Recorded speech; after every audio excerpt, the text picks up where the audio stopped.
Bonjour, bienvenue pour suivre le cours de convertisseur numérique, analogique, analogique numérique, chapitre convertisseur numérique analogique. J'espère que vous passez d'agréables moments en suivant cette vidéo. Le contenu du cours est comme suit. Je commence par une introduction dans laquelle je définis le bloc convertisseur numérique analogique par sa fonction entrée-sortie et sa caractéristique de transfert. Ensuite, je passe à l'étude des architectures de convertisseurs numériques analogiques.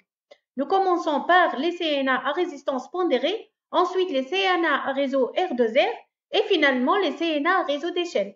Comme illustration, nous considérons le convertisseur à base de circuits intégrés DA7532 et nous clôturons cette présentation par une conclusion.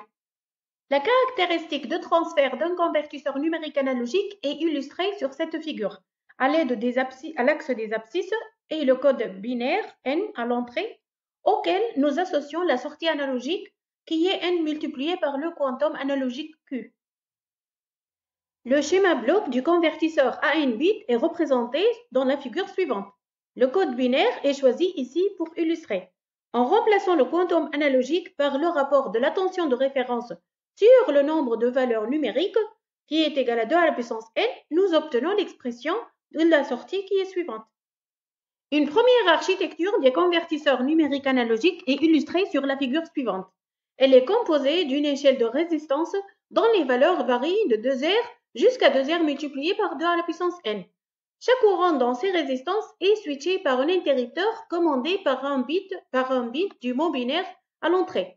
La résistance RI, de valeur 2 à la puissance I fois R, est contrôlée par le bit AN-I et alors parcouru par un courant IN-I égale à AN-I fois UREF sur RI. Les différents courants sont sommés moyennant l'amplificateur opérationnel à travers la résistance R, donnant lieu à la sortie suivante. L'architecture CNA à résistance pondérée est caractérisée par les éléments suivants. Les résistances utilisées sont autant que le nombre de bits du convertisseur. La valeur des résistances croît de façon exponentielle avec le nombre de bits n. L'intégration de cette architecture sur silicium ne peut alors être pratique pour un nombre de bits élevé. Par ailleurs, de fortes valeurs de R engendrent une puissance dissipée élevée. De même, des erreurs de linéarité peuvent apparaître faute de possibilité d'appariement des valeurs des résistances utilisées. L'architecture du convertisseur R2R vient apporter une réponse pour résoudre certains inconvénients de l'architecture à résistance pondérée. Elle repose sur la cellule de base R2R. Considérons cette cellule. En appliquant une tension UREF à l'entrée, le courant I qui en résulte est divisé entre deux branches à résistance égale chacune à la valeur de R. Dans la première branche, la résistance est de 2R. Dans la seconde branche, cette résistance est égale à R en série avec 2R en parallèle avec 2R qui donne R. Donc c'est R en série avec R qui donne 2R. Le principe est alors, chaque fois, de mettre en parallèle 2R et 2R afin que la division du courant soit assurée. Nous obtenons ainsi deux divisions successives de I pour le cas de deux cellules R2R. En généralisant le principe de division de courant dans les cellules R2R, nous obtenons le circuit suivant pour n cellules R2R. Nous obtenons alors l'expression des courants successivement divisés comme suit. Maintenant, en contrôlant ces courants à l'aide d'interrupteurs commandés par les bits du mot binaire, comme l'illustre la figure ci-contre, nous obtenons l'expression générique de la source de courant qui est UREF sur 2 à la puissance n-i multiplié par AI. La sommation de ces courants à l'aide d'un amplificateur opérationnel à travers la résistance R' donne une tension de sortie qui est proportionnelle au mot binaire n et dont nous pouvons identifier le quantum analogique à UREF fois R' sur 2 à la puissance n fois R. L'architecture de convertisseur à base de cellules R2R résout le problème d'intégration en mettant en œuvre uniquement des résistances de valeur R et 2R. L'augmentation de N entraîne l'ajout d'une résistance R et une autre 2R. Cette simplicité rend aussi possible l'appariement entre les résistances puisqu'elles sont de même valeur. Les erreurs de linéarité du convertisseur sont alors minimisées dans cette architecture. Voici un circuit intégré qui intègre l'architecture R2R, c'est le fameux AD7532, Le schéma interne de ce circuit est illustré sur la figure contre. Alors, dans cette figure, nous identifions les résistances R2R et les interrupteurs. De même, nous pouvons noter la résistance RBF qui va servir comme somme pour sommer les courants.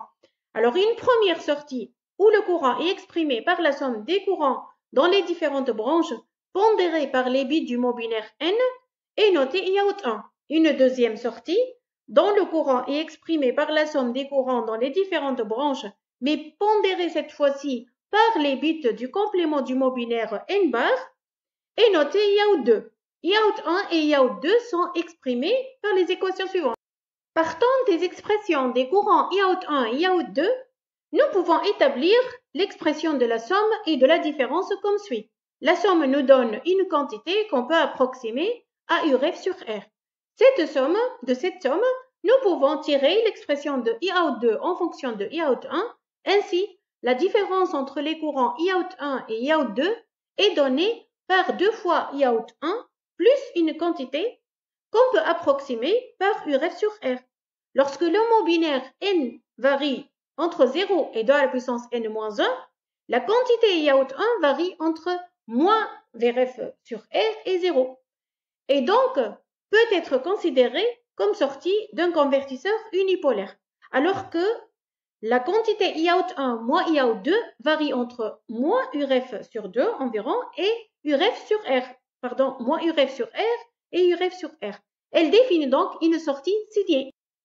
Le montage du circuit intégré des A7532 avec un amplificateur opérationnel engendre la sommation des courants dans les différentes branches via la résistance RBF. On obtient alors l'expression suivante de la tension de sortie en fonction du mot binaire N, où nous identifions le quantum analogique par moins RBF fois UREF sur 2 à la puissance N fois R. Alors cette architecture est dite unipolaire car sa valeur varie entre 0 et une valeur négative ou positive selon le signe de UREF qui est égal à moins RBF sur 2 à la puissance N fois URF.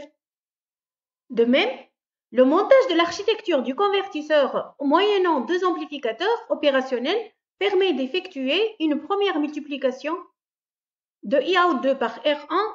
Ensuite, en le convertissant en une tension, cette tension de sortie d'un suiveur sera appliquée à une résistance R2 et le courant qui en résulte est égal à IOUT2 fois R1 sur R2. Ce courant est retranché du IOUT1 et est sommé à travers RBF pour former la sortie du montage.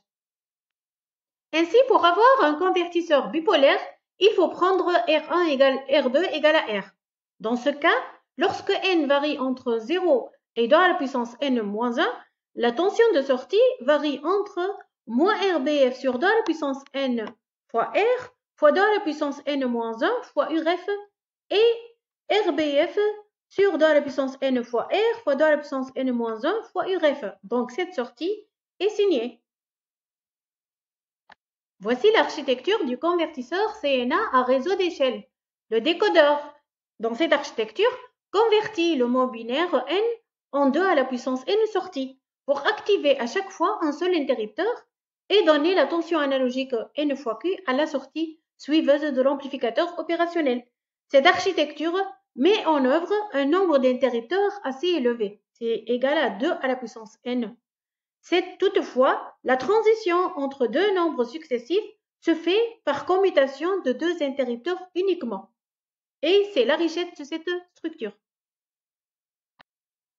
Cela résout bien entendu le problème de glitch qui apparaît lors des communications des interrupteurs, qui apparaît d'habitude et peut se faire par commutation d'un nombre d'interrupteurs allant jusqu'à n-1 selon les mots.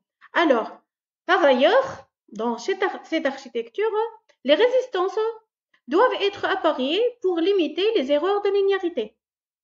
Par ailleurs aussi, on peut noter que le nombre de résistances est très élevé, ça c'est l'inconvénient de cette architecture.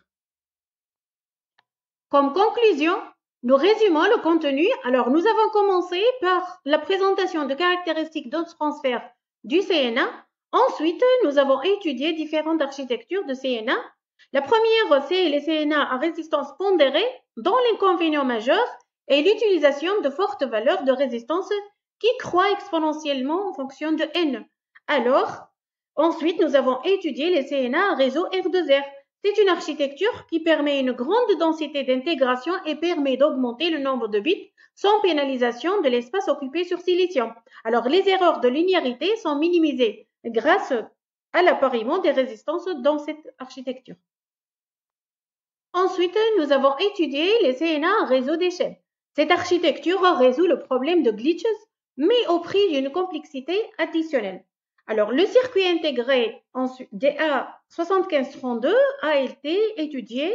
Alors, ce circuit intègre un convertisseur à base de structure R2R. Le circuit intégré a été appliqué pour l'implémentation du convertisseur bipolaire et unipolaire.